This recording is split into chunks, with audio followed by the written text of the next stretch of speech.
Salut, c'est Trado, content de vous retrouver pour la mise à jour de l'indice parisien. Il y a bien eu une belle chute du CAC 40 aujourd'hui qui, au pire de la séance, a abandonné plus de 1, quasiment 1,3%.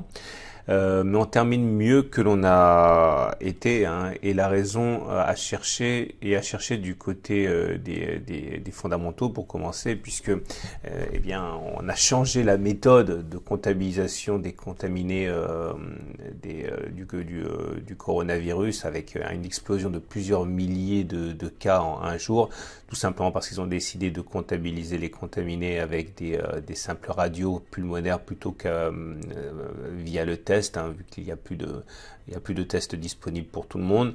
Mais en même temps, il semblerait que les intervenants n'aient pas voulu prendre trop sérieusement, hein, ces chiffres, et malgré une perte, on l'a dit, de 1,25% en séance, on termine finalement avec une baisse très très mesurée des 0,9% qui a été surtout la journée des prétextes graphiques. Alors pourquoi prétexte? Tout d'abord prétexte pour la baisse. Je vous ai expliqué, c'était dans la vidéo d'hier, qu'on était face à des murailles. Alors la muraille mensuelle ici, hein, il s'agit des plus hauts de 2007. On l'a vu, hein, cette zone a déjà été à l'origine de la première attaque baissière liée au coronavirus en janvier, et on revient sur cette zone.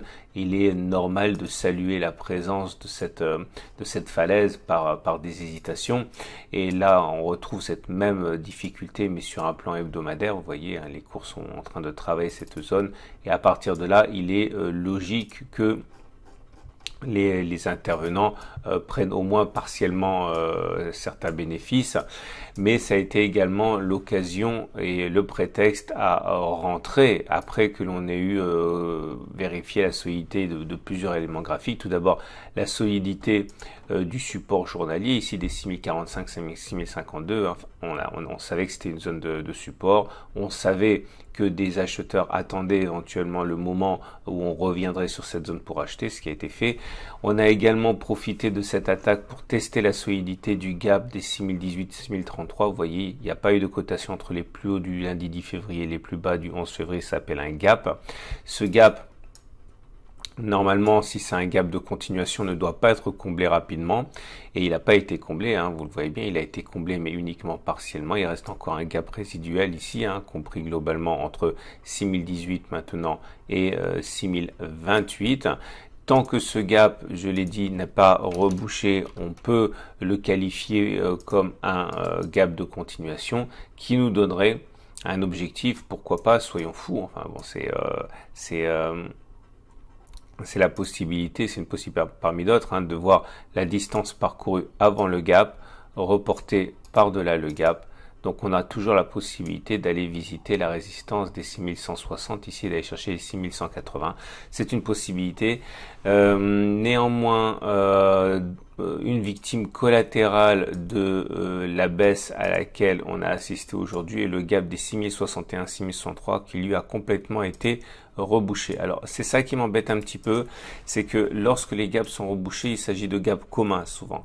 Et lorsqu'il s'agit de gaps communs, cela s'accompagne souvent d'une période de latéralisation et pas d'une période de hausse ou de baisse. C'est-à-dire clairement que on pourrait tout à fait envisager à partir de maintenant, s'il s'agit effectivement des prémices d'une latéralisation, eh bien non pas une hausse comme j'espérais, mais plutôt une latéralisation. Pour l'instant, il n'y a rien qui permet, dans les faits, de confirmer le scénario de la latéralisation plutôt que de la hausse ou de la baisse, mais en tout cas, je le répète, les gaps communs me servent personnellement à identifier justement ces périodes de latéralisation un petit peu avant que le marché ne se mette lui-même en période de latéralisation. Donc voilà, ça m'embête un petit peu.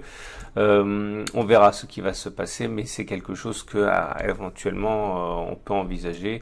Et on avait également l'objectif de la règle du balancier qui a été atteint. J'en ai parlé. Je reviens sur ça un peu plus lentement parce que hier j'en ai perdu quelques-uns qui m'ont envoyé des mails. Regardez, on avait l'utilisation des Fibonacci qui nous permettait d'envisager la chose suivante. Vous voyez, on a connu une progression qui nous a amené sur les 6050, il y a eu une consolidation. Et lorsqu'il y a une consolidation comme ça, les Fibonacci peuvent, notamment entre 3 ou 4 autres utilisations que vous pouvez découvrir bien sûr dans le pack tout trado, d'avoir un objectif si on casse ces 100% de Fibonacci là, enfin ces 0% de Fibonacci, c'est de prendre la distance parcourue avant le sommet, de reporter cette même distance par-delà.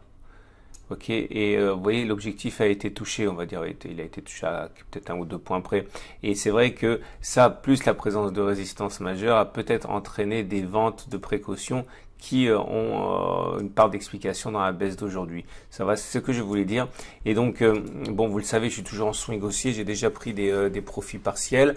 Je vais pas sortir de mon swing haussier, mais je suis peut-être un petit peu moins serein que la veille. Hein. On avait également, je le rappelle, le scénario du drapeau qui avait été maintes fois déjà abordé. Ce scénario du drapeau est toujours valable. Hein. Alors, ce sont des drapeaux particuliers avec des canaux de consolidation très étroits. Il y en a d'autres, hein, regardez. Ah, ils fonctionnent pas tous, hein. Rien ne fonctionne constamment en analyse technique, mais voilà, ça c'en était un autre, vous voyez, comme ça. Et derrière, il y a eu la progression hein, qu'on attendait. Alors, j'ai remarqué qu'on allait rarement chercher toute la hauteur du mât du premier coup, mais ça arrive parfois. Voilà, c'est comme ça, la hauteur du mât. Là, on l'a touché au point près quasiment. Il y en a d'autres. Hein, vous regardez, en fait, c'est là, pareil, comme ça. Vous voyez ? Et donc, voilà le scénario que j'ai en tête. Hein. Nous avons également, on le sait, les éléments techniques assez porteurs. On va commencer par les moyennes mobiles, comme il se doit. Et voilà ce que l'on a. La moyenne mobile à 20 jours, la moyenne mobile à 50 jours, la moyenne mobile à 7 jours. J'utilise rarement la moyenne mobile à 50 jours, sauf quand elle est vraiment utilisable dans l'analyse du jour. Et vous voyez, ce qui m'intéresse et ce que j'aime bien avec cette moyenne mobile à 50 jours, c'est qu'elle nous a, avec la moyenne mobile 20 jours, gratifié d'un non-croisement aussi, la M20 qui faisait semblant d'aller croiser la M50 et qui repart vers le haut, et comme un détonateur, le fait qu'on ait eu ce croisement aussi M7, M20, c'est pour ça également que j'avais basculé en swing haussier. Je voudrais vous parler des indicateurs techniques autres. Alors c'est très bon, hein, on le sait, on l'a dit. Le CCI est toujours bien orienté, au-dessus de 50, le stochastique est dans sa zone de surachat, le MACD 0 est au-dessus de son signal, le MACD au-dessus de son signal, le momentum au-dessus de 0 et le RSI au-dessus de 50. Même le TRIX, qui est un gros balourd, qui donne des signaux très retardés, vient de basculer positif. Regardez, je remets les prix, mais vous allez voir, ça fonctionne bien le TRIX. Hein. Le problème, c'est que c'est pas super réactif, mais en tout cas, ça se trade, puisque ça veut dire que les consolidations sont l'opportunité de rentrer lorsque le TRIX a été donné. Alors, regardez, le signal haussier précédent a été donné ici. Bon, ça n'a pas donné quelque chose de phénoménal, mais quand même plus impressionnant le précédent signal haussier qui a été donné là. Vous voyez ? Donc, c'est pas mal comme signal parce qu'il est très balourd et il laisse vraiment le temps aux investisseurs de trouver des points d'entrée. Alors, j'insiste, il est tellement lourd le TRIX qu'à titre personnel, je n'achète pas parce que le TRIX a basculé positif, mais en tout cas, lorsqu'il a basculé positif, les consolidations sont pour moi des opportunités de rentrée. Hein. On remarquera quand même, j'ai déjà insisté sur le fait qu'on avait des divergences baissières. Vous voyez, les cours ont fait des plus hauts en clôture, alors que le RSI n'en a pas fait, ni le MACD. Donc ça, il faut le savoir si vous achetez maintenant. Vous achetez alors qu'il y a des divergences baissières. Hein. On va terminer avec l'Ichimoku. L'Ichimoku qui est toujours dans une situation, on va dire, passablement haussière. Passablement haussière parce qu'on est bien au-dessus des lignes de l'Ichimoku. Vous voyez, on est au-dessus de la Tenkan, au-dessus de la Kijun, au-dessus de la SSA, au-dessus de la SSB, donc ça c'est bien, les courbes sont bien au-dessus. Par contre, il faudrait que toutes les courbes soient ascendantes, et vous voyez, la SSB n'est toujours pas ascendante, et ni la Kijun, donc voilà, c'est modérément haussier, mais c'est pas très haussier pour l'instant, il faut le savoir aussi. C'est une excellente journée, Et je vous donne rendez-vous ce week-end pour les analyses de moyen terme, les analyses de l'or, etc. Et je mets une vidéo action, hein, puisque c'est hebdomadaire. Donc en fin de journée, vous trouverez l'analyse de quelques actions à suivre. Voilà. À demain pour la mise à jour.